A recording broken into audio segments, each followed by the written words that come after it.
আমরা স্পষ্ট করে বলে দিতে চাই যে চট্টগ্রাম বন্দর বিদেশে তুলে দেওয়ার চক্রান্ত থেকে যদি থেমে না আসেন এবং রাখাইনে মানবিক করিডোরের নামে যে অমানবিক কর্মকাণ্ড আগামী দিনে করতে যাচ্ছেন তা থেকে যদি আপনি সরে না আসেন, আগামী দিনে জুলাই আগস্ট অভ্যুত্থানের মতো আরেকটি গণ অভ্যুত্থান করে আপনার বিরুদ্ধেও কিন্তু ছাত্র জনতা ঐক্যবদ্ধ আন্দোলন করে চলবে। এ পর্যায়ে আপনাদের সামনে বক্তব্য রাখবেন বাম গণতান্ত্রিক জোট ঝিনাইদহ জেলা শাখার সংগ্রামী সমন্বয়ক, বাংলাদেশের বিপ্লবী কমিউনিস্ট লীগ ঝিনাইদহ জেলা শাখার বিপ্লবী সাধারণ সম্পাদক, প্রখ্যাত সাংবাদিক জননেতা কমরেড শাহিদুল আনাম পল্লব। জননেতা কমরেড শাহিদুল আনাম পল্লবকে আমি তার বক্তব্য রাখার জন্য আহ্বান করছি। তার বক্তব্যের মধ্য দিয়ে আজকে সভার সমাপ্তি ঘোষণা করবেন।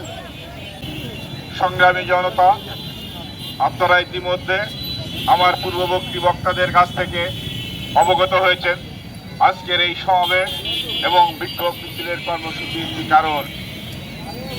ঝিনাইদহ জেলা বাম গণতান্ত্রিক জোটের আজকের এই সমাবেশে উপস্থিত আছে বাংলাদেশের কমিউনিস্ট পার্টির ঝিনাইদহ জেলার বিপ্লবী সাধারণ সম্পাদক কমরেড স্বপন কুমার বাগচি, উপস্থিত আছে বাংলাদেশ সমাজতান্ত্রিক দল বাসদের সমন্বয়ক অ্যাডভোকেট আসাদুল ইসলাম আসাদ ভাই, উপস্থিত আছে বিভিন্ন ভাতৃপ্রতিম গণসংগঠনের শ্রমিক, কৃষক, ছাত্র নেতৃবৃন্দ। সবাইকে আমার সংগঠন বাংলাদেশের বিপ্লবী কমিউনিস্ট লীগের পক্ষ থেকে জানাই রক্তিম অভিনন্দন, লাল সালাম। সংগ্রামী দেশবাসী, আপনারা অবগত হয়েছেন আজ প্রায় 9 মাস মতো অতিবাহিত হতে চলল জুলাই আগস্ট গণ অভ্যুত্থানের মাধ্যম দিয়ে এদেশের মানুষের কাঙ্ক্ষিত স্বপ্ন বাস্তবায়নের লক্ষ্যে একটি অন্তর্বর্তীকালীন সরকার গঠিত হয়েছে এবং যে সরকারকে দায়িত্ব দেওয়া হয়েছে এদেশের আইন শৃঙ্খলা ফিরিয়ে নিয়ে এসে একটি অবাধ, নিরপেক্ষ, সুস্থ নির্বাচনের মাধ্যম দিয়ে ক্ষমতা হস্তান্তর করে এবং ক্ষমতা হস্তান্তর নির্বাচিত সরকারের অধীনে ক্ষমতা হস্তান্তর করবে। এই হচ্ছে এই সরকারের কাজ। ইতিমধ্যে এই সরকার যেটা শুরু করেছে যেটা দেশের কাম্য নয়। আপনারা ইতিমধ্যে লক্ষ্য করেছেন এই ইউনূস সাম্রাজ্যবাদী এবং মার্কিনের এজেন্ট হিসাবে চট্টগ্রাম বন্দরের লিস্ট দেওয়ার পায়তারা করছে। ইতিমধ্যে সে বলেছে যারা সুন্দর ব্যবস্থাপনা করতে পারে তাদের কাছে বন্দর লিস্ট দেওয়া হবে। চট্টগ্রাম টার্মিনালকে বিদেশের হাতে তুলে দেবে। চট্টগ্রামে কাতার কর্তৃক একটি অস্ত্র তৈরির কারখানা নির্মাণ করবে এবং মায়ানমারকে একটি মানবিক করিডোর দেবে, যেটা আমাদের দেশের স্বাধীনতা, সার্বভৌমত্ব এবং জুলাই আগস্ট গণ অভ্যুত্থান এবং ৭১-এর চেতনার সম্পূর্ণ পরিপন্থী।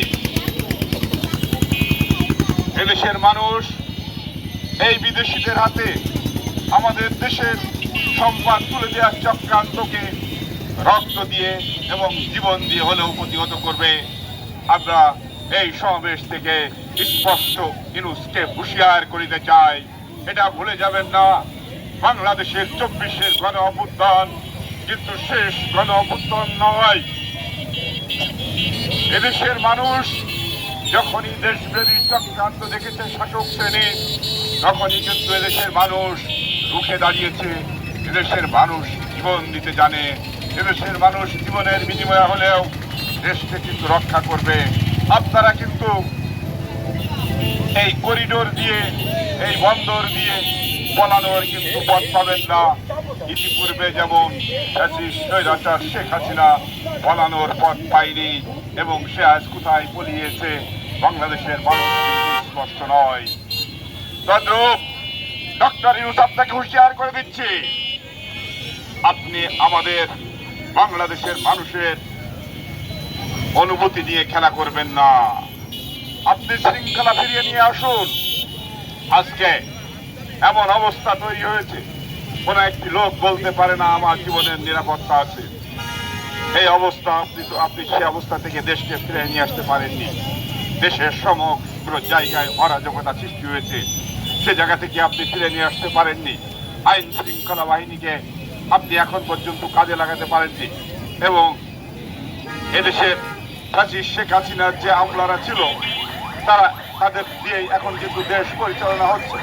এ ব্যাপারে আপনি তেমন কোনো পদক্ষেপ নিতে পারেননি এবং আপনার সহযোগিতায় এবং আপনার প্রশাসনের সহযোগিতায় ফ্যাসিস্ট হাসিনার সকলকে কিন্তু পালিয়ে যেতে সহযোগিতা করেছেন এবং জুলাই আগস্ট গণ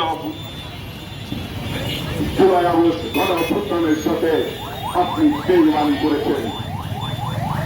আমি এই সমাবেশ থেকে স্পষ্টভাবে বলে দিতে চাই, এদেশের মানুষ স্বাধীনতা সংগ্রাম কেউ আজকে এদেশে অর্জন করেছে, 90-এর গণ অভ্যুত্থানে স্বৈরাচারকে হটিয়েছে, 24-এর জুলাই আগস্ট গণ অভ্যুত্থানের মাধ্যম দিয়ে এবং জীবনের বিনিময়ে কিন্তু ফ্যাসিস্টকে হটিয়েছে। আমরা কিন্তু জীবন এবং রক্ত দেওয়ার জন্য প্রস্তুতি আছি, আপনি কিন্তু ভুলে যাবেন না। সেক্ষেত্রে বন্দর, টার্মিনাল সহ অস্ত্র তৈরির কারখানা এবং দেশকে সাম্রাজ্যবাদীর যে করিডোর তৈরি করতে চাচ্ছেন এবং সাম্রাজ্যবাদী যুদ্ধের দিকে ঠেলে দিতে চাচ্ছেন, সেই অবস্থা থেকে সরে না আসলে আপনাদের অবস্থা কিন্তু অনেক স্বৈরাচারের থেকে কোনো অংশে কম হবে না। বাংলার জনতা কিন্তু আপনাদেরকে রুখে দেবে, ট্রেনে হিসেবে মেরেও ফেলতে পারে। শেখ হাসিনা যেমন পলিয়ে যে বেঁচেছে, আপনি হয়তো পালানোর সেই সুযোগ পাবেন না। এই বলে আমি দেশপ্রেমিক জনগণকে বাংলাদেশ বিরোধীদের ষড়যন্ত্র, বাংলাদেশের স্বার্থ নিয়ে ষড়যন্ত্র এবং বিদেশিদের হাতে তুলে দেওয়ার যে ষড়যন্ত্র চলছে, সেই ষড়যন্ত্রের আন্দোলনে আগামী দিনের লড়াইয়ে রাজপথে আসার আহ্বান জানিয়ে আমি আমার বক্তব্য শেষ করছি। এই সাথে শেষ করছি। বা আমি